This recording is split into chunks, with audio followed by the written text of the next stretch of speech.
Глава 14. Флоринда. Мы с Лагордой пришли к полному согласию относительно того, что, когда Зулейка обучила нас тонкостям сновидения, мы приняли как безоговорочный факт: правило — это карта. В нас скрыто другое осознание, и есть возможность входить в это другое осознание. Дон Хуан выполнил предписание правила. Согласно правилу, на следующем этапе ему следовало познакомить меня с Флориндой, единственной из женщин-воинов, с кем я еще не встретился. Дон Хуан сказал, что в ее дом я должен войти сам, без него, потому что все, что произойдет между мной и Флориндой, никого другого не касается. Он добавил, что Флоринда будет моим личным гидом, как если бы я был таким же нагвалем, как и он. У него были такие же отношения с тем женским воином партии его бенефактора, который соответствовал Флоринде. Однажды Дон Хуан оставил меня у дверей дома Нелиды и велел мне войти, сказав, что внутри меня ждет Флоринда. «Горд и счастлив познакомиться с вами», — сказал я женщине, открывая дверь. «Я Флоринда», — ответила она. Мы молча смотрели друг на друга. Я был поражен. Мое осознание стало необычайно острым. Никогда прежде я не испытывал подобного чувства. «Красивое имя», — только и смог сказать я, желая сказать больше. Мягкое и протяжное произношение испанских гласных делало ее имя текучим и звонким, особенно «и». Имя не было редким. Просто я никогда не встречал никого, кто был бы самой сущностью своего имени. Стоявшая передо мной женщина подходила к этому имени, как будто его придумали специально для нее, или как если бы она сама подобрала себе личность под это имя. Внешне она выглядела копией Нелиды, разве что казалась более уверенной в себе, более могущественной. Она была довольно высокой и худощавой, с оливковым оттенком кожи, как у жителей Средиземноморья. Испанка или, может быть, француженка. Она была не молода, но без всяких следов увядания. Ее тело казалось гибким и подтянутым. Длинные ноги, угловатые черты лица, маленький рот красивой формы, нос, темные глаза и светлые волосы. Никаких складок, никаких морщин на лице. Она выглядела так, как будто притворялась старой. Когда я впоследствии вспоминал об этой встрече, мне пришло в голову нечто совсем постороннее, но уместное здесь. Однажды я видел в газете 20-летней давности фотографию молодой голливудской актрисы, снятой в роли женщины на 20 лет старше ее. Рядом с этим снимком была помещена фотография нынешнего лица актрисы после 20 лет нелегкой жизни. Флоринда напоминала первую фотографию этой актрисы, молодую женщину, игравшую роль пожилой. «Ну и что мы имеем?» — сказала она, осматривая меня. «Судя по твоему виду, не густо. Мягкий, индульгирующий до мозга костей, вне всякого сомнения». Ее прямота напомнила мне Дона Хуана, так же, как и внутренняя жизнь ее глаз. Вспоминая о встречах с Доном Хуаном на протяжении всех этих лет, я не могу вспомнить ни единого случая, когда бы его глаза выглядели напряженными. В них нельзя было заметить никакого возбуждения. Это не значит, что глаза его были красивы внешне. Я видел немало красивых глаз, о которых, тем не менее, нечего было сказать, кроме того, что они красивы. Глаза же Флоринды, как и глаза Дона Хуана, вызывали у меня ощущение, что они были свидетелями всего, чему только можно быть свидетелями. Они были умиротворенными, но не безразличными. Казалось, что ее природный темперамент был как бы упрятан внутрь, со временем превратившись во что-то такое, что я мог бы назвать только внутренней жизнью. Флоринда провела меня через жилую комнату дальше, на крытую веранду. Мы сели в удобные мягкие кресла. Ее глаза, казалось, что-то искали на моем лице. «Знаешь ли ты, кто я и что я должна для тебя сделать?» — спросила она. Я сказал, что все, что мне известно об этом, не выходит за рамки сказанного мне Доном Хуаном. Обращаясь к ней, я назвал ее Доньей Флориндой. «Не называй меня Доньей Флориндой», — сказала она с детским жестом неудовольствия и раздражения. «Я еще не настолько стара и даже не настолько респектабельна. Я поинтересовался, как же мне к ней обращаться. Можно просто Флоринда. Относительно того, кто я такая, могу рассказать тебе прямо сейчас. Я женский воин, знающий секреты сталкинга. А относительно того, что я должна буду для тебя сделать, могу сказать, я намерена научить тебя первым 7 принципам сталкинга, первым 3 правилам для сталкеров и первым 3 маневрам сталкинга. Затем она добавила, что для каждого воина является нормальным все забывать, когда взаимодействия осуществляются на левой стороне, и что требуются годы, чтобы потом возвратиться к тому, чему она собирается меня научить. Она сказала, что ее инструктаж только начало, но что когда-нибудь она закончит мое обучение, но уже при других обстоятельствах. Я спросил, не будет ли она возражать, если я начну задавать вопросы. «Делай, что хочешь», — сказала она. «Все, что мне от тебя требуется, твое согласие на практику. В конце концов, тебе известно все, что мы собираемся обсуждать. Твоим недостатком является неуверенность в себе и то, что ты не хочешь признавать свое знание силой. Нагваль, будучи мужчиной, слишком подавлял тебя. Ты не можешь действовать самостоятельно. Только женщина может освободить тебя от этого. Начну с того, что расскажу тебе историю своей жизни. И по ходу дела тебе многое станет ясно. Мне придется рассказывать по частям, потому что ты будешь приходить сюда довольно часто. Ее явное желание поведать мне свою биографию поразило меня как несоответствующее сдержанности всех остальных относительно своей личной жизни. После многих лет общения с ними я безоговорочно перенял у них это правило, и теперь ее добровольное желание поделиться со мной интимными подробностями ее жизненных странствий было совершенно мне непонятно. Такое заявление сразу же насторожило меня. «Прости», — сказал я, — «неужели ты действительно собираешься рассказать мне свою личную историю?» «А почему бы и нет?» — ответила она вопросом на вопрос. Я разразился длинным обстоятельным пояснением на тему того, что Дон Хуан говорил мне об обволакивающей силе личной истории и о том, что каждому воину необходимо стереть ее. Сказал и то, что он запретил мне когда-либо говорить в моей жизни. Она звонко расхохоталась, как будто я ее чем-то обрадовал. «Это относится только к мужчинам», — сказала она. «Неделание твоей личной жизни состоит в рассказывании бесконечных историй, в которых нет ни одного слова о тебе реальном. Видишь ли, быть мужчиной означает иметь за спиной солидную историю. У тебя есть семья, друзья, знакомые, и у каждого из них есть определенное представление о тебе. Быть мужчиной означает, что ты должен отчитываться. Ты не можешь исчезнуть так просто. Для того, чтобы исчезнуть, тебе понадобилось уйма труда. Мой случай иной. Я женщина, и это дает мне замечательные преимущества. Мне не надо отчитываться. Известно ли тебе, что женщинам не надо отчитываться? Я не знаю, что ты имеешь в виду под необходимостью отчитываться.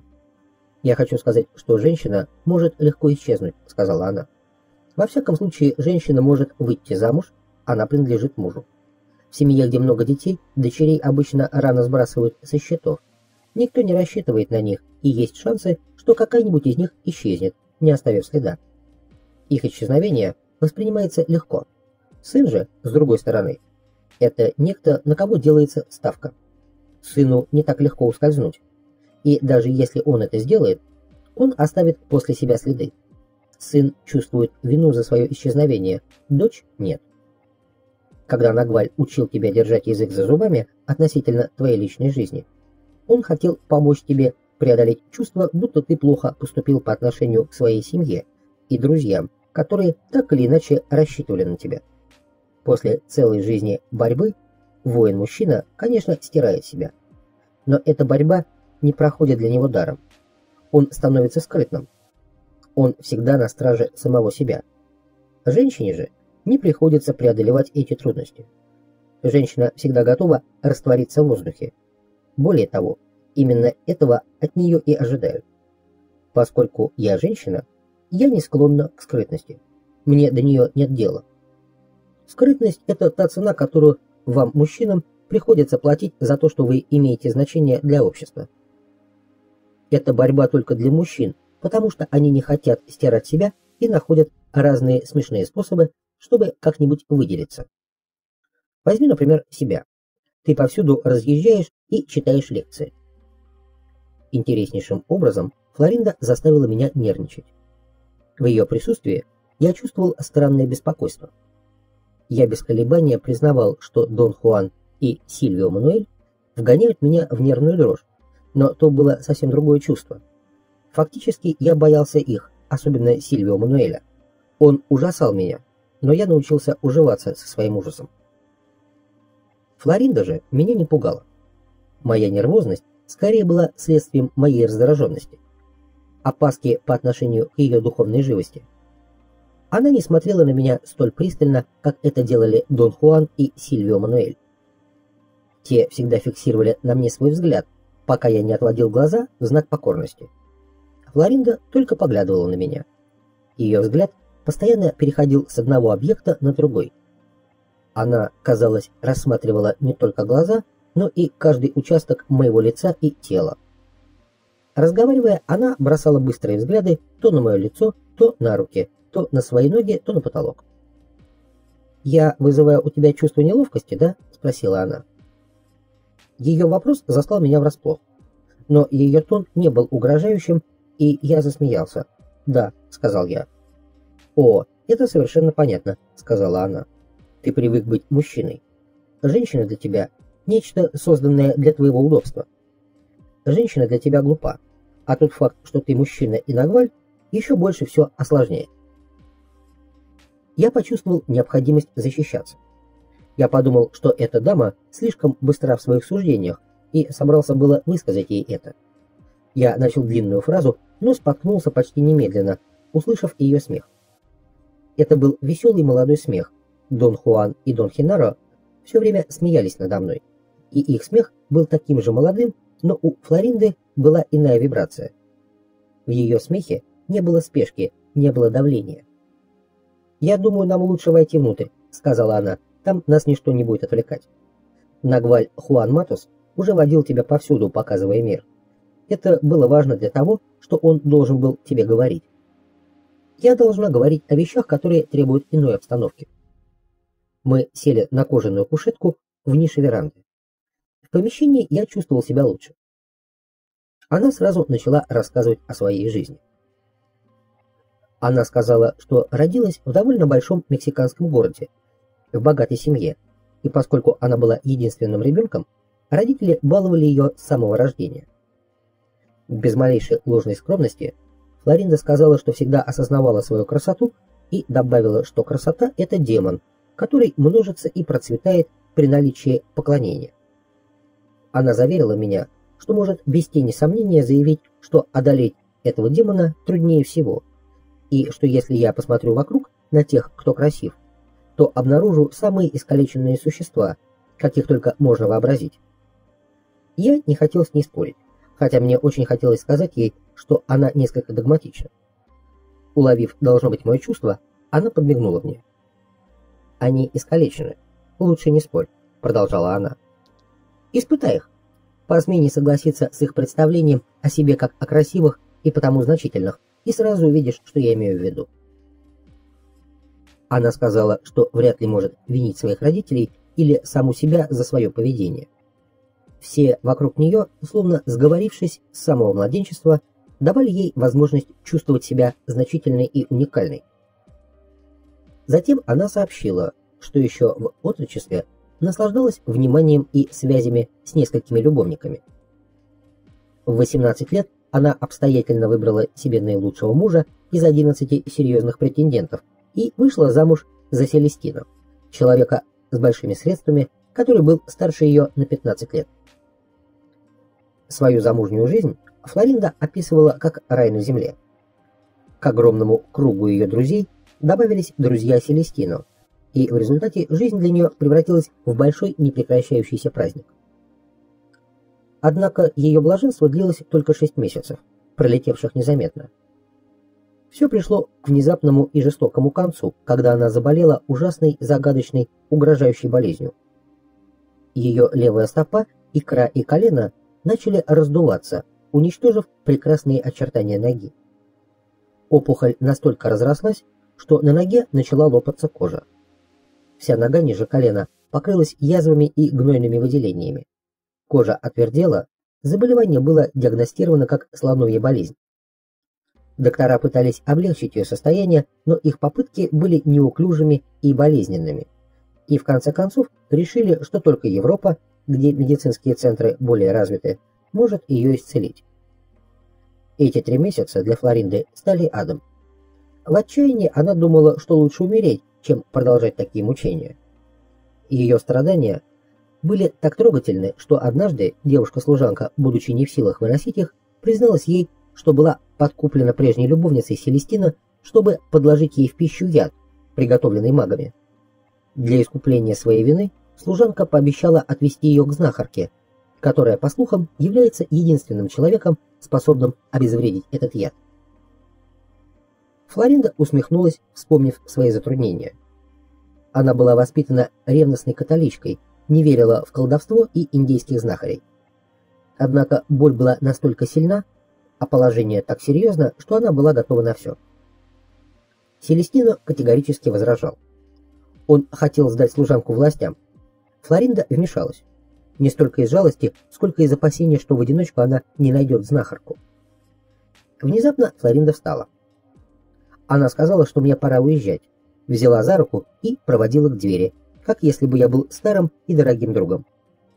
Она объяснила, что я выдохся, потому что находиться в левостороннем осознании значит быть в особом и неустойчивом состоянии, пользоваться которым нужно с перерывами. Это, конечно, не состояние силы. Доказательством было хотя бы то, что однажды я чуть не умер. Сильвио Мануэль попытался подстегнуть мое второе внимание, заставляя меня смело входить в него. Она сказала, что на Земле не существует такого способа приказать кому-либо или самому себе накапливать знания. Дело это медленное, и наше тело в надлежащее время и при надлежащих обстоятельствах безупречности само ускоряет накопление знания, без вмешательства желания. Некоторое время мы стояли у входной двери, обмениваясь тривиальными любезностями. Внезапно она сказала, что причина, по которой Нагваль Хуан Матус привел меня к ней, состоит не только в ее осведомленности, но и в том, что его время пребывания на Земле подошло к концу. 2 формы инструктажа, которые я должен был получить в соответствии с планами Сильвио Мануэля, были уже завершены. Все, что осталось, пока не сделанным, это то, что собирается мне сказать она. Она подчеркнула, что в действительности это не совсем инструктаж, а скорее установление связи между нами. В следующий раз Дон Хуан привел меня к Флоринде и перед тем, как оставить у двери, повторил мне то, что я уже от нее слышал, что приближается время, когда он и его партия войдут в третье внимание. Не успел я задать ему вопрос, как он втолкнул меня внутрь дома. Его толчок перенес меня не только в дом, но и в самое острое состояние осознания. Я увидел стену тумана. Флоринда стояла в гостиной, как бы ожидая, когда Дон Хуан втолкнет меня. Она взяла меня за руку и спокойно провела в жилую комнату. Я хотел начать разговор, но не мог говорить. Она объяснила, что толчок безупречного воина, подобного Нагвалю Хуану Матусу, может вызвать перемещение в другую область осознания. Она сказала, что я все время ошибался, считая, будто эта процедура важна сама по себе. Процедура вталкивания воина в другое состояние осознания применима только тогда, когда оба участника, и особенно толкающий, безупречны и обладают личной силой. Тот факт, что я увидел стену тумана, вызвал своеобразную физическую нервозность. Мое тело неудержимо дрожало. Флоринда сказала, что мое тело дрожит, потому что оно привыкло к активности во время пребывания в этом состоянии осознания. Но что подобным же образом мое тело может научиться фокусировать все свое самое острое внимание на том, что говорится, а не на том, что делается.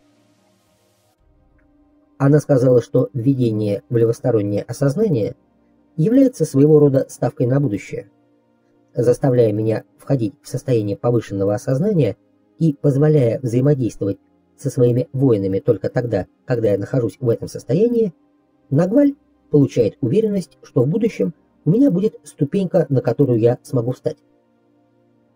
По мнению Флоринды, его стратегия состояла в выращивании небольшой части другого «я» с намеренным ее наполнением воспоминаниями о взаимодействиях. Это забудется, чтобы когда-нибудь впоследствии всплыть на поверхность и послужить отправной точкой для путешествия в неизмеримую безбрежность другого «я». Поскольку я сильно нервничал, она предложила успокоить меня, продолжив рассказ о своей жизни, который в действительности являлся не историей ее жизни в мире как женщины, а повествованием о том, как богатой, избалованной никчемности помогли стать воином. Как только она решила навестить знахарку, остановить ее было уже нельзя. Она отправилась на носилках, которые несли 4 слуг мужчин, в сопровождении служанки, в двухдневное путешествие, изменившее весь ход ее жизни. Дороги не было. Они шли по горам, и иногда мужчинам приходилось нести ее на спине. К дому знахарки они прибыли в сумерках. Место было хорошо освещено. В доме находилось множество людей. Какой-то обходительный старик сообщил ей, что знахарка поехала лечить пациента и вернется через день. Этот человек, казалось, был прекрасно осведомлен о деятельности знахарки, и Флоринде было легко разговаривать с ним. Он был заботлив и признался, что тоже является пациентом. Свою болезнь он описал как неизлечимое состояние, заставляющее его забыть весь мир. Они дружески проболтали допоздна. Старик был настолько внимателен, что даже уступил ей свою постель, чтобы она могла отдохнуть и подождать возвращения знахарки. Наутро она проснулась от острой боли в ноге. Какая-то женщина касалась ее ноги, нажимая на нее кусочком отполированного дерева. Знахарка была очень симпатичной женщиной, продолжала Флоринда. Она взглянула на мою ногу и покачала головой, сказав: «Я знаю, кто это сделал.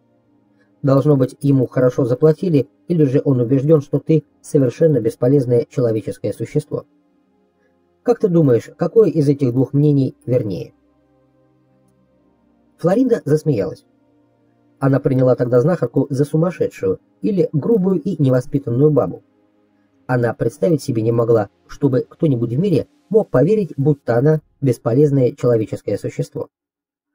Несмотря на испытываемую ею жуткую боль, она многословно дала понять этой женщине, что является богатой и важной персоной, смеяться над которой никому и в голову не придет. Флоринда сказала, что знахарка сразу изменила свое отношение к ней. Она как будто испугалась и начала обращаться к ней уважительно, миссия. Встала со стула и выпроводила всех из комнаты. Когда они остались одни, знахарка уселась Флоринде на грудь и перегнула ее голову через край кровати. Флоринда отбивалась, думая, что ее хотят убить. Она попыталась закричать, но знахарка быстро накинула ей на голову одеяло и заткнула нос. Ей пришлось дышать открытым ртом, чтобы не задохнуться. Чем больше Флоринде сдавливали грудь, тем сильнее она открывала рот. Когда она поняла, что знахарка делает на самом деле, она уже выпила всю гадко пахнущую жидкость, содержащуюся в большой бутылке, которую знахарка сунула ей в рот. Флоринда обратила внимание, что знахарка так хорошо манипулировала ею, что она даже не захлебнулась, хотя ее голова свисала с края кровати. Я выпила так много снадобья, что мне чуть не стало плохо. Она усадила меня и, не мигая, смотрела мне в глаза. Я хотела сунуть пальцы в рот, чтобы вызвать рвоту. Она отхлестала меня по щекам, пока мои губы не стали кровоточить. Индианка бьет меня по лицу, разбивает губы в кровь. Ни отец, ни мать никогда меня пальцем не тронули. Мое изумление было так велико, что я забыла о неудобстве в желудке. Она позвала моих людей и велела им нести меня домой. Затем наклонилась к самому моему уху. «Если ты не вернешься через 9 дней, ты, ишачья задница, раздуешься как жаба и будешь умолять Бога о смерти». Флоринда сказала, что жидкость вызвала у нее раздражение в горле. Она не могла сказать ни слова. Это, однако, оказалось наименьшим из ее огорчений. Когда она добралась до дома, Селестина был уже вне себя, поджидая ее. Не имея возможности говорить, она могла лишь наблюдать за ним. она заметила, что его злость никак не связана с огорчением из-за ее здоровья. Она связана с высоким положением, которое он занимал в обществе. Он был не в состоянии перенести того, что его друзья могут узнать, что он обращался к индейским знахарям. Он был в ярости, вопя, что собирается подать жалобу армейскому начальству, взять солдат, поймать знахарку и привести ее в город, чтобы ее отхлестали кнутами и бросили в тюрьму. Это не было пустой угрозой. Он действительно надавил на военное начальство, чтобы за знахаркой выслали отряд. Несколько дней спустя солдаты вернулись, сообщив, что женщина пропала. Служанка успокоила Флоринду, сказав, что знахарка будет ждать ее, если она вернется назад. Хотя воспаление в горле было таким сильным, что она не могла есть твердой пищи, Флоринда не могла дождаться дня, когда ей нужно будет навестить знахарку. Боль в ноге стала меньше. Когда она сообщила Селестина о своих намерениях, он настолько разъярился, что нанял себе помощников, чтобы самолично положить конец этой чертовщине. С 3 верными людьми он отправился верхом впереди нее. Когда Флоринда прибыла к дому знахарки, ожидая увидеть ее жертвой, она обнаружила Селестина, сидевшего в одиночестве. Он отправил своих людей в 3 ближайшие селения, приказав привести знахарку силой. Флоринда увидела старичка, встреченного ею здесь в прошлый раз. Он пытался успокоить ее мужа, уверяя, что кто-нибудь из его посыльных обязательно вернется вместе с женщиной.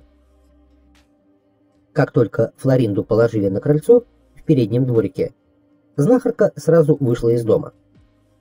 Она начала оскорблять Селестина, выкрикивая всякие обидные вещи, пока он не пришел в такую ярость, что бросился на нее с кулаками. Старик стал удерживать его и просить не трогать женщину. Он встал на колени, говоря, что это старая женщина. Селестина не обращал на это никакого внимания. Он сказал, что собирается отхлестать ее нагайкой, несмотря на ее возраст. Он подошел, чтобы схватить ее, но внезапно замер на месте. 6 страшного вида мужчин вышли из кустов, размахивая мачете. Страх приковал Селестина к месту. Он посерел. Знахарка подошла к нему и сказала, что либо он добровольно позволит отхлестать себя нагайкой по ягодицам, либо будет разрублен на куски ее помощниками. Несмотря на свою гордость, он покорно согласился, чтобы его наказали. За несколько секунд знахарка превратила его в беспомощного человека. Она смеялась ему в лицо, зная, что он бессилен. Он попался в ее ловушку, как беспечный дурак, каким и был, потеряв чувство реальности из-за преувеличенного представления о собственной значимости. Флоринда взглянула на меня и улыбнулась. Немного помолчав, она продолжила. Первым принципом искусства сталкинга является то, что воин сам выбирает себе место для битвы. Воин никогда не вступает в битву, не зная окружающей обстановки. Своей битвой с Селестина знахарка продемонстрировала мне первый принцип сталкинга. Затем она подошла к тому месту, где я лежала. Я плакала. Это было единственное, что я могла делать. Она, казалось, сочувствовала мне. Подоткнув одеяло вокруг моих плеч, она улыбнулась и подмигнула мне. «Дело еще не окончено, ишачья задница», — сказала она. «Возвращайся так быстро, как только сможешь, если хочешь жить. Но не приводи больше с собой своего хозяина, ты, маленькая шлюшка. Приходи только с теми, кто абсолютно необходим». По молчанию Флоринды я понял, что она ждет моих замечаний. Отбросить все, что не является необходимым. Вот второй принцип искусства сталкинга, изрекла она, не дав мне раскрыть рта. Ее рассказ так сильно захватил меня, что я не заметил, как исчезла стена тумана. Я просто осознал, что ее больше нет. Флоринда поднялась со стула и повела меня к двери. Некоторое время мы постояли, как и после нашей первой встречи. Флоринда сказала, что злость Селестино позволила знахарке указать ее телу, а не рассудку, первых 3 предписания для сталкера. Несмотря на то, что ее ум был полностью сфокусирован на ней самой, поскольку для нее не существовало ничего, кроме ее физической боли и страха утратить свою красоту, ее тело все же запомнило все случившееся и в дальнейшем нуждалось лишь в напоминании, чтобы расставить все по своим местам. Для воина мир не является подушкой, чтобы смягчить толчки. Поэтому он должен иметь правила, продолжала она. Однако правило сталкеров приложимо ко всем. Раздражение Селестина стало началом его развенчания и началом моего инструктажа по освобождению. Его собственная значительность, бывшая в такой же степени и моей, заставляла нас обоих верить в то, что мы практически превыше всех в мире. Знахарка же свела нас к тому, чем мы были в действительности, к нулю. Первое предписание правила состоит в том, что все окружающее нас является непостижимой тайной. Второе предписание правила состоит в том, что мы должны пытаться раскрыть эту тайну, даже не надеясь добиться этого. Третье предписание состоит в том, что воин, зная о непостижимой тайне окружающего мира и о своем долге, пытается раскрыть ее, занимает свое законное место среди тайн и сам себя рассматривает как одну из них. Следовательно, воин не знает конца тайны бытия, будь то тайна бытия камешка, муравья или его самого. Каждый равен всему остальному. Последовало длительное вынужденное молчание. Флоринда улыбнулась, играя кончиком своей косы. Она сказала, что с меня довольна. Когда мы в третий раз приехали к Флоринде, Дон Хуан не оставил меня у дверей, а вошел вместе со мной. Все члены его партии собрались в этом доме и приветствовали меня, как будто я возвратился после долгого путешествия. Это было исключительное событие. Оно соединило Флоринду со всеми нами, поскольку она впервые находилась с ними в моем присутствии. Когда я в следующий раз приехал к Флоринде, Дон Хуан неожиданно толкнул меня, как он делал это раньше. Мое потрясение не знало границ. Флоринда ожидала меня в гостиной. Я мгновенно вошел в то состояние, когда видна стена тумана. «Я рассказывала тебе, как мне показали принципы искусства сталкинга», сказала она, как только мы уселись на кушетке в ее жилой комнате. «Теперь ты должен сделать то же самое для меня. Как тебе их показывал Дон Хуан Матус?» Я ответил, что сразу вспомнить не могу. Мне нужно подумать, а думать я не могу, мое тело испугано. «Не усложняй», сказала она повелительным тоном. «Стремись к тому, чтобы все было простым. Приложи всю силу своей концентрации и реши, вступать или не вступать в битву, потому что любая битва – это борьба за собственную жизнь. Это третий принцип искусства сталкинга. Воин должен хотеть и быть готовым стоять до конца здесь и сейчас. Но не как попало. Я просто не мог собраться с мыслями. Я прилег на кушетку, вытянув ноги, и глубоко вздохнул, чтобы расслабить середину тела, которая, казалось, была завязана в узел. «Хорошо», — сказала Флоринда. «Я вижу, ты применяешь четвертый принцип искусства сталкинга.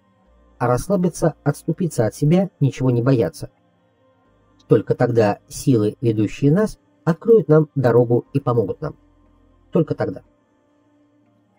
Я попытался вспомнить, как Дон Хуан показывал мне принципы сталкинга.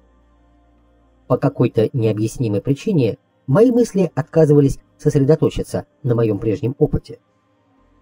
Дон Хуан казался мне смутным воспоминанием. Я поднялся и стал осматриваться по сторонам. Комната, в которой мы находились, была хорошо обставлена. Пол покрывали желтые плитки. В их расположении чувствовалась рука мастера. Я собирался осмотреть мебель и пошел в направлении красивого темно-коричневого стола. Флоринда подбежала и сильно встряхнула меня. «Ты правильно применил пятый принцип искусства сталкинга», — сказала она. «Теперь не давай себе уйти в сторону».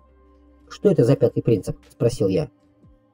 Встречаясь с неожиданным и непонятным, и не зная, что с этим делать, воин на какое-то время отступает, позволяя своим мыслям бродить бесцельно. Воин занимается чем-то другим. Тут годится все, что угодно. Именно это ты сейчас и сделал. А теперь тебе следует применить шестой принцип. Воин сжимает время, даже мгновения идут в счет. в битве за собственную жизнь секунда – это вечность, которая может решить исход сражения. Воин нацелен на успех, поэтому он экономит время, не теряя ни мгновения. Внезапно шквал воспоминаний ворвался в мое сознание. Я возбужденно сказал Флоринде, что, конечно же, могу вспомнить, когда Дон Хуан впервые ознакомил меня с этими принципами. Флоринда приложила палец к губам, жестом, требующим молчания. Она сказала, что в ее планы входило лишь разбудить мою память. На самом деле она не хочет, чтобы я делился с ней своими воспоминаниями. Флоринда продолжила свое повествование. Она сказала, что знахарка велела ей еще раз прийти к ней без Селестина и дала выпить состава, который почти мгновенно уменьшил ее боль. Затем она прошептала, что Флоринда должна сама принять мгновенное решение, что она должна занять свой ум чем угодно, но как только решение будет принято, ей не следует терять ни секунды. Дома она заявила о своем желании вернуться назад. Селестина ничего возразить не мог, потому что ее решимость была непоколебима. «Почти сразу я отправилась к знахарке», — продолжала Флоринда. «На этот раз мы ехали на лошадях. Я взяла с собой своих доверенных слуг, служанку, давшую мне яд, и мужчину, чтобы присматривать за лошадьми. При переходе через горы нам пришлось нелегко. Лошади нервничали из-за запаха моей ноги. Сама того не сознавая, я применила третий принцип искусства сталкера. Я подвела свою жизнь, или то, что от нее осталось, к новому рубежу. Я хотела и была готова умереть. Для меня это не было таким уж большим решением, потому что я и так умирала. Правильно говорят, что когда умираешь и уже наполовину мертв, как в моем случае, и когда это приносит скорее неудобства, чем боль, появляется склонность к лени и слабости, исключающая какое бы то ни было усилие. Я оставалась в доме знахарки в течение 6 дней. Уже на второй день я почувствовала себя лучше. Опухоль начала спадать. Выделения из ноги прекратились. Боль стихла, и только когда я пыталась ходить, чувствовалась слабость в коленях. На 6-й день она взяла меня в свою комнату и была очень заботлива со мной. Оказывая мне всяческое внимание, она усадила меня на постель и подала кофе. Сама она уселась на полу у моих ног лицом ко мне. Сказанное ею я могу вспомнить дословно. «Ты очень больна, и только я могу тебя вылечить. Если я этого не сделаю, ты умрешь такой смертью, что и представить себе невозможно. Поскольку ты глупа, ты предпочтешь горький конец. С другой стороны, я могу вылечить тебя в 1 день, но не сделаю этого. Ты будешь приходить сюда до тех пор, пока не поймешь того, что я тебе показываю. Только тогда я излечу тебя полностью. Если я сделаю иначе, то ты, будучи глупой, никогда сюда не придешь». Знахарка с огромным терпением объяснила ей нюансы своего решения помочь ей. Флоринда не поняла ни слова. Эти подробности заставили ее еще больше увериться в том, что знахарка несколько не в себе. Когда знахарка сообразила, что до Флоринды ничего не доходит, она стала более суровой и заставляла ее повторять как ребенка, что без помощи знахарки ее жизнь кончена, и что она, знахарка, может прекратить лечение и оставить ее умирать. В конце концов, женщина потеряла терпение. Когда Флоринда начала упрашивать ее побыстрее закончить лечение и отослать ее домой к семье. Знахарка подняла бутыль с лекарством, разбила ее о землю и заявила Флоринде, что больше знать ее не хочет. Тогда Флоринда заплакала. Это были единственные настоящие слезы в ее жизни. Она сказала знахарке, что хочет только одного – быть здоровой, и что она более чем согласна заплатить за это. Женщина ответила, что плата деньгами уже опоздала, и что единственное, чего она хочет, это ее внимание, а не денег. Флоринда призналась мне, что всю жизнь она добивалась того, чего хотела. Она знала, что значит быть упрямой. Поэтому она заговорила о том, что к знахарке обращались тысячи пациентов, таких же полумертвых, как она, и что знахарка брала их деньги. Почему же ее случай другой? Флоринде ничего не сказала объяснение женщины, что, будучи видящей, она видела светящееся тело Флоринды, и это тело в точности такое, как у знахарки. Флоринда решила, что это она наверняка сошла с ума, раз не понимает, что между ними целая пропасть различий. Знахарка была грубой индианкой, необразованной и примитивной, в то время как Флоринда была богатой, красивой и белой. Флоринда поинтересовалась, что-то собиралась с ней делать. Знахарка ответила, что ей поручено вылечить ее, а затем обучить чему-то очень важному. Флоринда спросила, кто это поручил. Женщина сказала, что поручил орел. Этот ответ окончательно убедил Флоринду в том, что женщина спятила. И все же Флоринда не видела никакого способа противиться требованиям знахарки. Она сказала ей, что согласна делать все, что угодно. Женщина мгновенно изменила свое отношение к ней, дала Флоринде с собой снадобье и велела возвращаться, как только она сможет. Как ты знаешь сам, учитель должен применить к ученику трюк.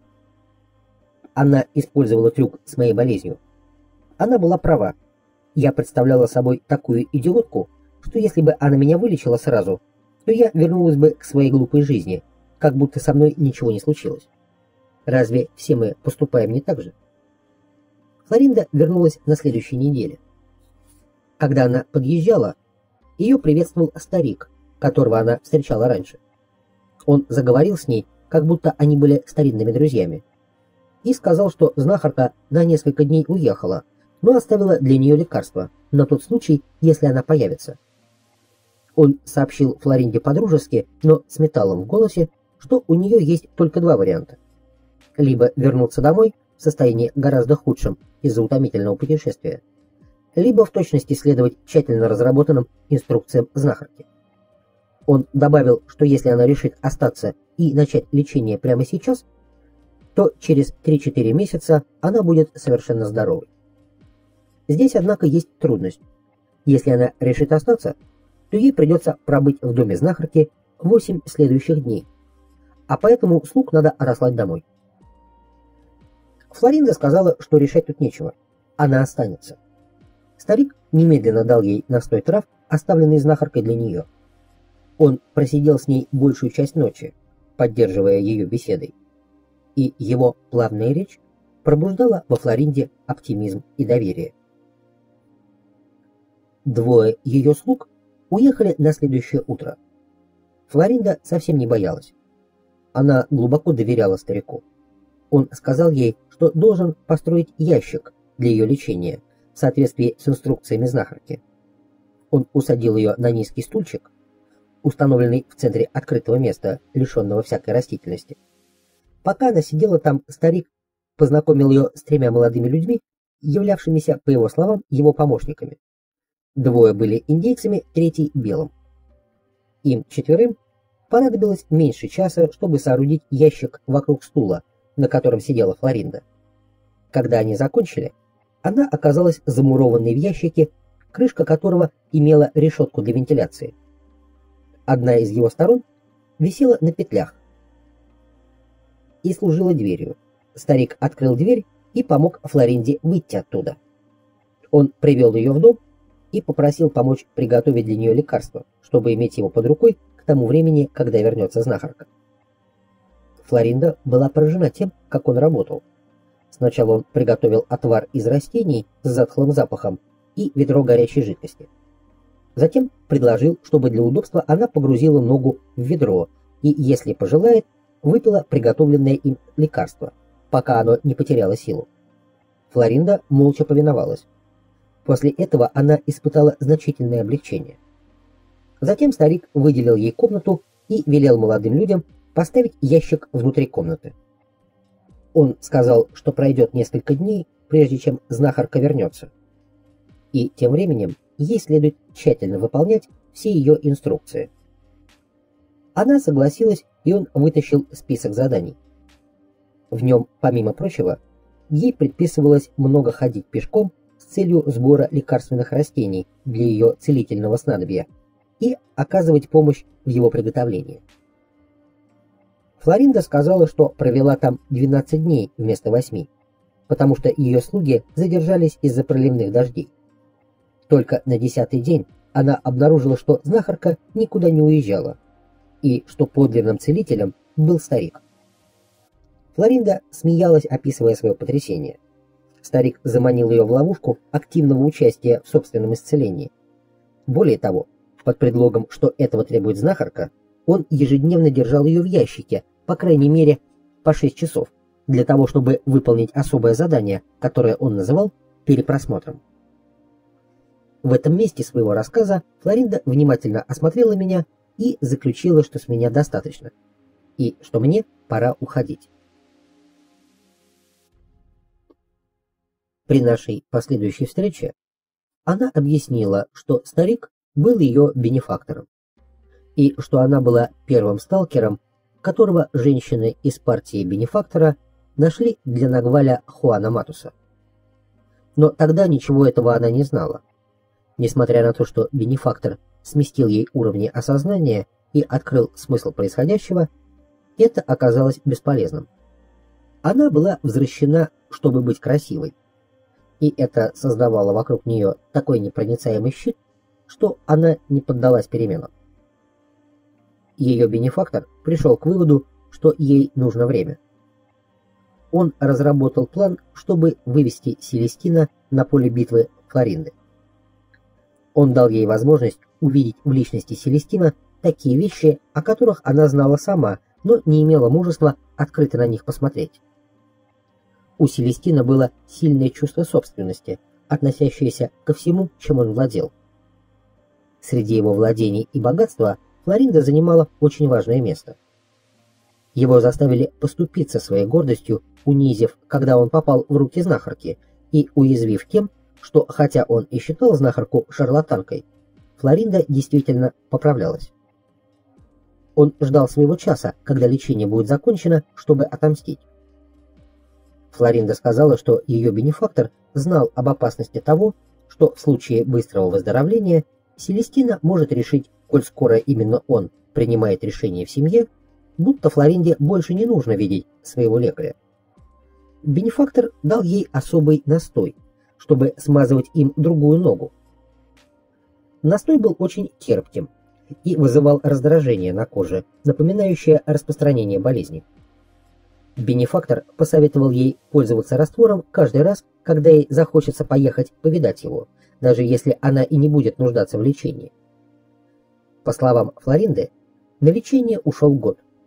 За это время бенефактор познакомил ее с правилом и муштровал, как солдата, в искусстве сталкинга. Он заставлял ее применять принципы сталкинга ко всему, чем она занималась ежедневно, начиная с самого малого и не пропуская ничего в жизни. За этот год ее познакомили с Нагвалем Хуаном Матусом, которого она описала как очень умного и вдумчивого, но все еще самого ненадежного и ужасающего человека, которого она когда-либо встречала. Она сказала, что Нагваль помог ей бежать от Селестина. Он и Сильвио Мануэль украдкой вывезли ее из города через полицейские и военные кордоны. Селестина подал жалобу в суд по поводу ее побега и, будучи влиятельным человеком, использовал все свои ресурсы, чтобы помешать ей покинуть его. Из-за этого ее бенефактор был вынужден переехать в другую часть Мексики, а она, спрятавшись несколько лет, пребывала в его доме. Такое положение устраивало Флоринду, поскольку она должна была выполнять задачу перепросмотра, а для этого нуждалась в абсолютной тишине и одиночестве. Она объяснила, что перепросмотр является основной силой сталкера, так же как тело сновидения является основной силой сновидящих. Перепросмотр состоит из анализа своей собственной жизни, вплоть до самых незначительных деталей. Таким образом, ее бенефактор дал ей ящик как средство и как символ. Это было средство, которое должно было позволить ей научиться концентрации, потому что ей придется сидеть там долгие годы, пока вся жизнь не пройдет у нее перед глазами, и одновременно это был символ узости границ нашей личности.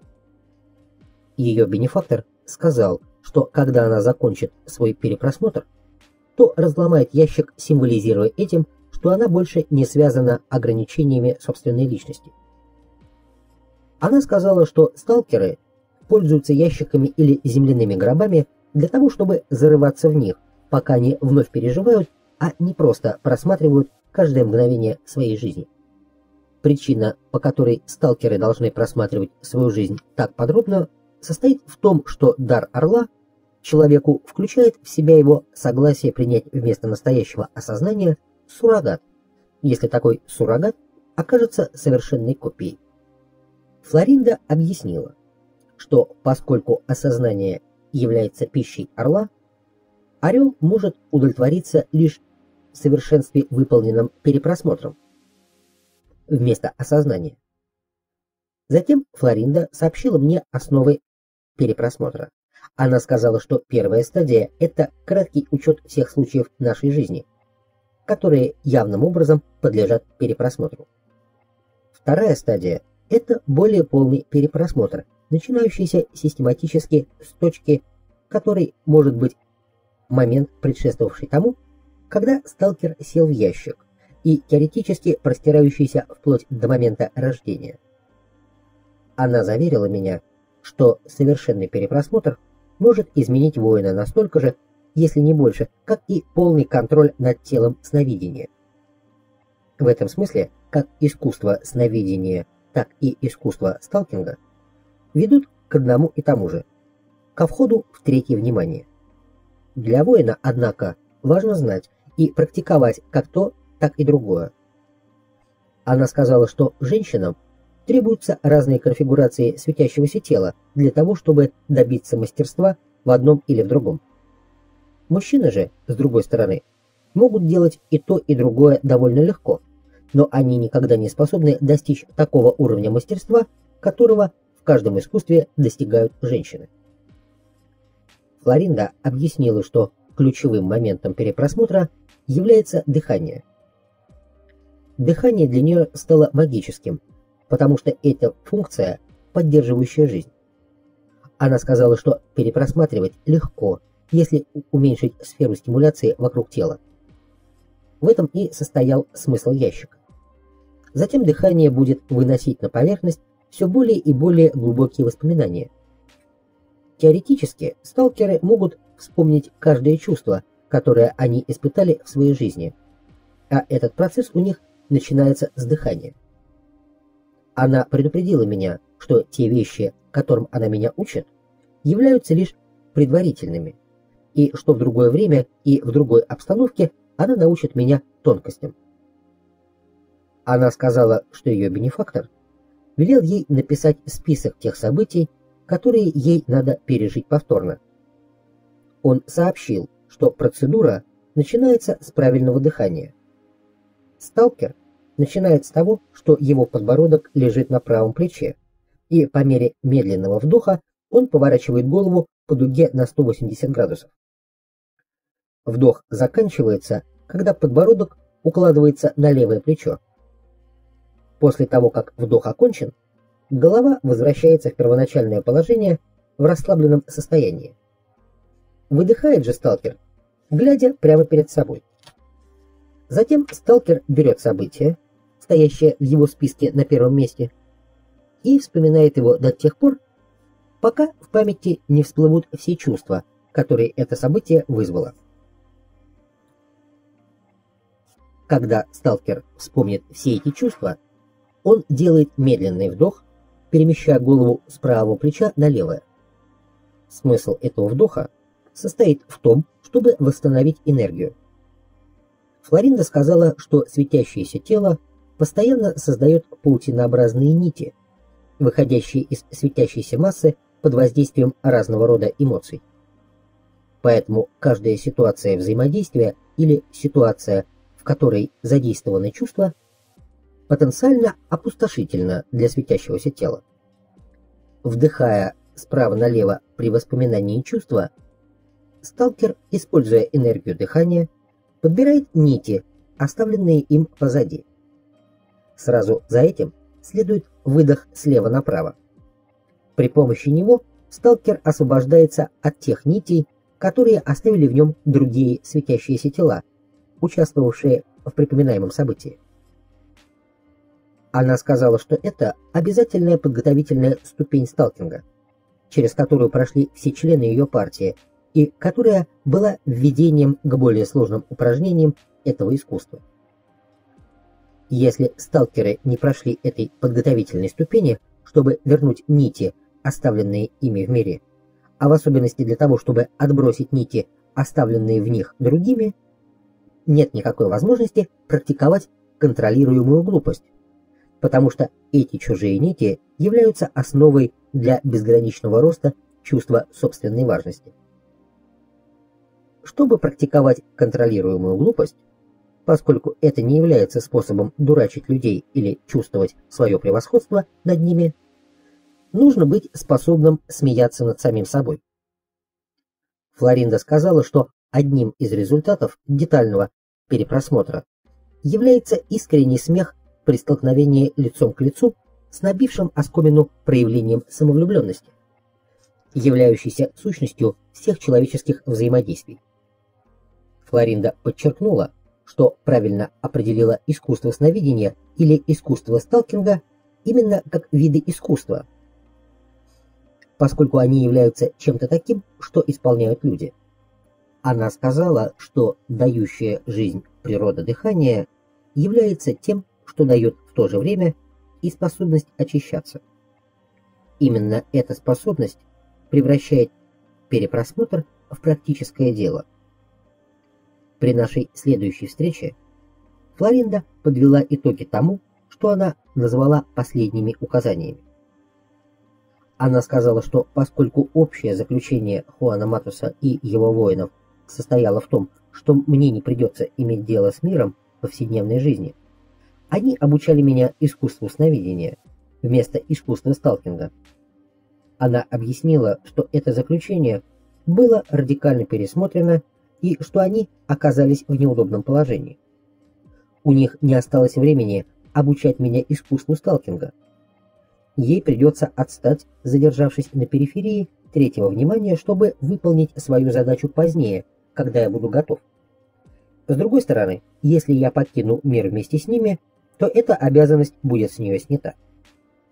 Флоринда сказала, что ее бенефактор придавал особое значение трем основным техникам сталкинга: ящику, списку событий для перепросмотра и дыханию сталкера. По его мнению, наиболее действенным средством для потери человеческой формы является глубокий перепросмотр. После перепросмотра своей жизни сталкерам легче использовать все неделание самого себя, стирание личной истории, потерю чувства собственной важности, ломку распорядка жизни и тому подобное. Бенефактор Флоринды дал им всем практические уроки сталкинга, сначала действуя из собственных предпосылок, а затем объясняя принципы, на которых были основаны его поступки. В ее случае он, будучи мастером сталкинга, разыграл представление с ее болезнью и излечением, которое не только совпадало с путем воина, но и было мастерским введением в 7 основных принципов искусства сталкинга. Сначала он затащил Флоринду на свое собственное поле битвы, где она оказалась в его руках. Он заставил ее отбросить то, что не было существенным. Он научил ее, как сделать собственную жизнь целеустремленной при помощи решения. Он обучил ее расслаблению для того, чтобы помочь ей заново собрать свои ресурсы. Он заставил ее войти в совершенно новое состояние оптимизма и уверенности в себе. Он научил ее уплотнять время. И, наконец, он показал ей, что сталкер никогда не выставляет себя вперед. Наибольшее впечатление на Флоринду произвел последний принцип. По ее мнению, он сводил воедино все то, что она хотела сказать мне в своих последних указаниях. «Мой бенефактор был лидером», — сказала Флоринда. И в то же время, глядя на него, никто бы в это не поверил. Он всегда выдвигал вперед кого-нибудь из своих воинов-женщин, притворяясь одним из посторонних или изображая старого дурака, постоянно подметающего сухие листья самодельной метлой. Флоринда объяснила, что для того, чтобы применять 7-й принцип искусства сталкинга, необходимо использовать остальные 6. Поэтому ее бенефактор как бы наблюдал за всем происходящим из-за кулис, благодаря чему он мог избегать конфликтов или отражать их. Возможная угроза всегда была направлена не на него, а на его передовую линию, на женщину-воина. «Надеюсь, теперь ты понял», — продолжала она, «что только мастер-сталкер может быть мастером контролируемой глупости. Контролируемая глупость не сводится к тому, чтобы просто дурачить людей. Ее смысл в применении воином 7 основных принципов сталкинга ко всему, что он делает, начиная от самых тривиальных поступков до ситуаций жизни и смерти. Применение этих принципов приводит к 3 результатам. Первый. Сталкер обучается никогда не принимать самого себя всерьез, уметь смеяться над собой. Если он не боится выглядеть дураком, он может одурачить другого. Второй. Сталкер приобретает бесконечное терпение. Он никогда не спешит и никогда не волнуется. Третий. Сталкер бесконечно расширяет свои способности к импровизациям. Флоринда поднялась. Как обычно, мы сидели в ее жилой комнате. Я сделал вывод, что наш разговор окончен. Она сказала, что у нее есть еще одна тема, с которой она хочет меня познакомить, прежде чем попрощаться, и привела меня на другую веранду. Никогда раньше я не бывал в этой части ее дома. Она мягко позвала кого-то, и из комнаты вышла женщина. Сначала я не узнал ее. Женщина обратилась ко мне по имени, и только тут я сообразил, что это Донья Соледад, но совершенно изменившаяся. Она стала намного моложе и сильнее. Флоринда сказала, что Соледад провела в ящике для перепросмотра 5 лет, и что Орел принял этот перепросмотр вместо осознания и отпустил ее на свободу. Донья Соледад подтвердила это кивком головы. Флоринда резко прервала нашу встречу, сказав, что мне пора уходить, потому что у меня больше не осталось энергии. После этого я неоднократно бывал в доме Флоринды, но каждый раз видел ее всего несколько секунд.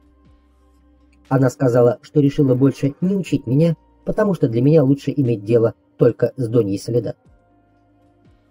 Мы с Доньей Соледад встречались несколько раз, но то, что происходило между нами во время этих встреч, оставалось для меня абсолютно непонятным. Каждый раз, когда мы оказывались вдвоем, она усаживала меня у двери своей комнаты лицом к востоку. Сама она садилась справа, касаясь меня.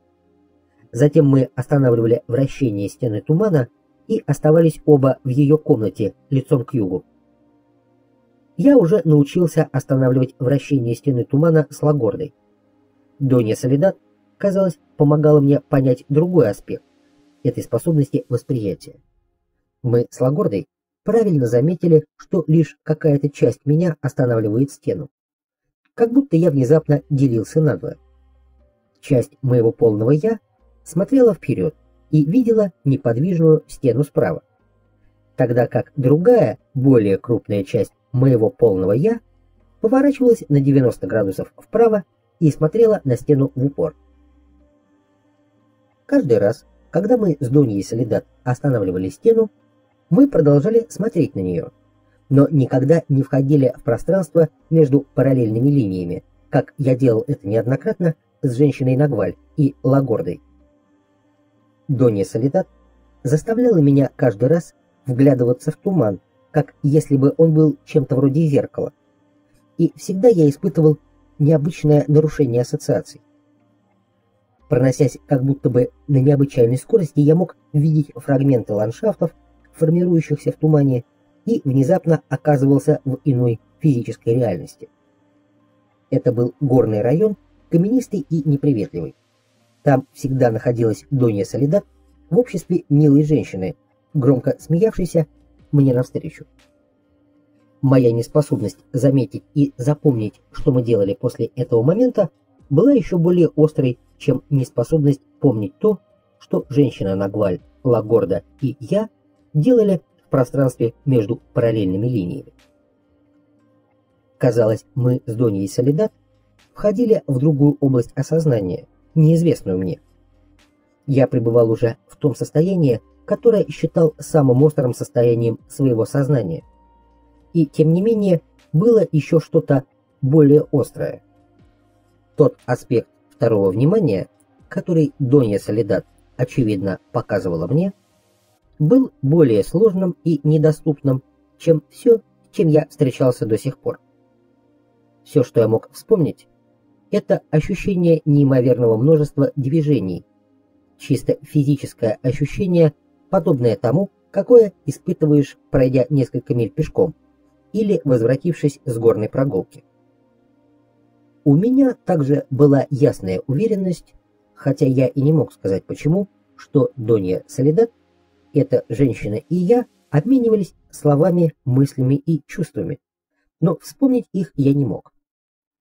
После каждой встречи с Доньей Соледад Флоринда немедленно выпроваживала меня. Словесно Донья Соледад передавала минимальную часть информации. Мне показалось, что пребывание в состоянии повышенного осознания оказывало на нее такое влияние, что она едва могла говорить. Мы что-то делали в этой горной местности, помимо встреч с той милой женщиной, и это заставляло нас буквально валиться без сил. Она тоже ничего не могла вспомнить, хотя и пыталась. Я попросил Флоринду разъяснить природу моих путешествий с Доньей Соледад. Она сказала, что часть ее последних инструкций состояла в том, чтобы заставить меня войти в состояние второго внимания, так, как это делают сталкеры, и что Донья Соледад еще более способна, чем она сама, втягивать меня в пространство сталкеров. На той нашей встрече, которая должна была стать последней, Флоринда, как обычно, ожидала меня в гостиной. Она взяла меня за руку и проводила в жилую комнату. Мы сели. Она предупредила меня, чтобы я пока не пытался осмысливать свои путешествия с Доньей Соледад. Она объяснила, что сталкеры в основе своей отличаются от сновидящих и что Донья Соледад занималась тем, что пыталась помочь мне повернуть голову. Когда Дон Хуан описывал технику поворота головы воина для того, чтобы увидеть новые измерения, я понял это как метафору, в которой подразумевалось изменение установки. Флоринда сказала, что это сравнение верно, но что это не метафора. Сталкеры действительно поворачивают голову, однако они делают это не для того, чтобы повернуться лицом в новом направлении, а для того, чтобы по-другому взглянуть на время. Сталкеры обращены лицом ко времени наступающему. Обычно же мы смотрим на время, уходящее от нас. Только сталкеры могут менять направление и поворачиваться лицом к накатывающемуся на нас времени. Флоринда объяснила, что поворачивание головы не равносильно взгляду в будущее, а означает, что время видится как нечто конкретное, хотя и непонятное. Поэтому для меня было излишне обдумывать то, что мы делали с Доньей Соледад. Все это приобретает смысл, если я смогу воспринять целостность самого себя, и в таком случае получу энергию, необходимую для того, чтобы разрешить эту загадку. Тоном человека, вручающего награду, Флоринда сообщила мне, что Донья Соледад является сталкером экстра-класса. Она назвала ее величайшей из всех. В любой момент Донья Соледад может пересекать параллельные линии. Более того, никто из воинов партии Хуана Матуса не был способен делать то, что делала она. Донья Соледад, благодаря своей безупречной технике сталкера, нашла свое параллельное существо. Флоринда объяснила, что все, что я испытал с Сильвио Мануэлем, или с Нагвалем Хуаном Матусом, или с Зулейкой, или с Хенаро, было лишь микроскопической долей в второго внимания. То, что помогла мне сделать Донья Соледад, было еще одной микроскопической долей, но совсем другой. Донья Соледад не только заставила меня повернуться лицом к накатывающемуся времени, но и привела меня к своему параллельному существу. Флоринда определила параллельное существо как противовес, который имеют все живые существа благодаря тому, что они являются светящимися существами, наполненными энергией. Параллельное существо любой личности – это другая личность того же пола, очень тесно соединенная с первой. Они существуют в мире в одно и то же время. Двое параллельных существ являются как бы двумя сторонами одной медали. Воину почти невозможно найти свое параллельное существо, потому что в его жизни слишком много отвлекающих факторов, других вещей, представляющихся первостепенными. Но те, кто способен справиться с этой задачей, найдут в своем параллельном существе, как это сделала Донья Соледад, неисчерпаемый источник молодости и энергии. Флоринда резко поднялась и отвела меня в комнату Доньи Соледад. Может быть, из-за того, что я знал о том, что это наша последняя встреча, меня охватила странная тревога. Донья Соледад улыбнулась мне, когда я рассказал ей о том, что мне только что сообщила Флоринда.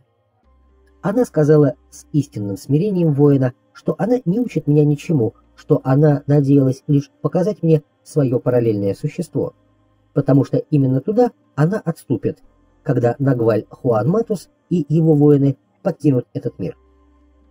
Однако случилось что-то еще, что было выше ее понимания. Флоринда объяснила ей, что мы увеличивали энергию друг друга и что это заставило нас встретить наступающее время не в малых дозах, как планировала Флоринда, а непомерными порциями, как хотела того моя беспорядочная натура. Результат нашей последней встречи был еще более ошеломляющим. Донья Соледад, ее параллельное существо и я оставались вместе в течение необычайно долгого времени. Я видел каждую черточку лица параллельного существа. Я чувствовал, как она пытается сказать мне, кто она такая. Она, казалось, тоже знала, что это наша последняя встреча. В ее глазах проступало неопределимое чувство слабости. Затем сила, подобная ветру, унесла нас прочь, во что-то такое, что не имело для меня смысла. Внезапно Флоринда помогла мне встать. Она взяла меня за руку и подвела к двери. Донья Соледад пошла с нами. Флоринда сказала, что мне придется трудно, когда я буду вспоминать происшедшее, потому что я индульгировал в своей рассудительности, а это состояние может только ухудшиться, потому что они скоро уйдут, и не останется никого, кто помог бы мне сместить уровни осознания. Она добавила, что мы с Доньей Соледад встретимся опять в мире повседневной жизни. Тогда я повернулся к Донье Соледад и попросил вывести меня из моего индульгирования. Я сказал, что если ей это не удастся, то пусть лучше она убьет меня. Я не хочу жить в путах моего разума. «Так говорить неправильно», — сказала Флоринда. «Мы воины, а у воинов только одна цель — их свобода. С другой стороны, проскочить мимо орла и стать свободным — исключительная доблесть».